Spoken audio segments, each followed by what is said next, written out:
After Effects ကြီးနဲ့ motion graphic လောက်ရတာအချိန်တွေအရန်ပေးနေရလို့စိတ်ညစ်နေလား AI တွေဖြစ်တဲ့ Gemini, ChatGPT, Claude ကိုသုံးပြီးမိနစ်ပိုင်းတွင်အလွယ်တကူဖန်တီးလို့ရတဲ့နည်းလမ်းလေးကိုဒီဗီဒီယိုမှာမျှဝေပေးမယ်နော်ပထမဆုံးအနေနဲ့ကိုယ့်ရဲ့ PC မှာ Node.js လေးတော့ install လုပ်ထားဖို့လိုပါမယ် Official website ကနေအလွယ်တကူသွား download လို့ရပါတယ်ပုံမှန်အတိုင်း install လုပ်ပြီးသွားရင်တော့ CMD ဖွင့်ပြီးဒီ command လေးတွေရိုက်ထည့်ပါ version လေးတွေပေါ်လာပြီဆိုရင်အဆင်ပြေပါပြီအဲဒါဆိုရင်ကိုယ့်ရဲ့ render folder တွေကိုဝင်ပြီး npm install ဆိုတာလေးကို run ပေးပါခဏလောက်စောင့်ပြီးသွားရင်တော့ကျွန်တော်တို့အလုပ်စလုပ်လို့ရပါပြီ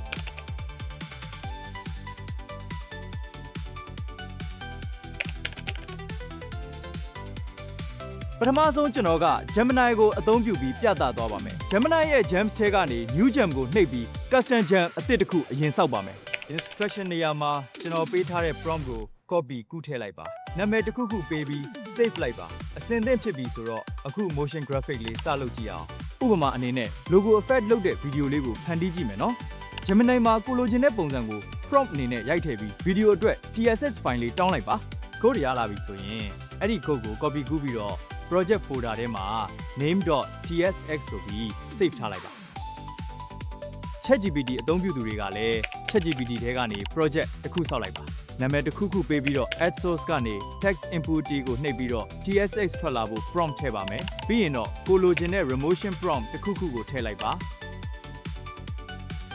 Claude အသုံးပြုသူတွေအတွက်ကလည်း ChatGPT လိုပါပဲ project တစ်ခုတည်ဆောက်ပြီးတော့ instructions ထဲမှာ tsx format ထွက်လာဖို့ prompt ထည့်ပေးလိုက်ပါပြီးရင်တော့ထုံးစံအတိုင်း motion prompt တစ်ခုခုထည့်ပြီးထုတ်လိုက်ပါ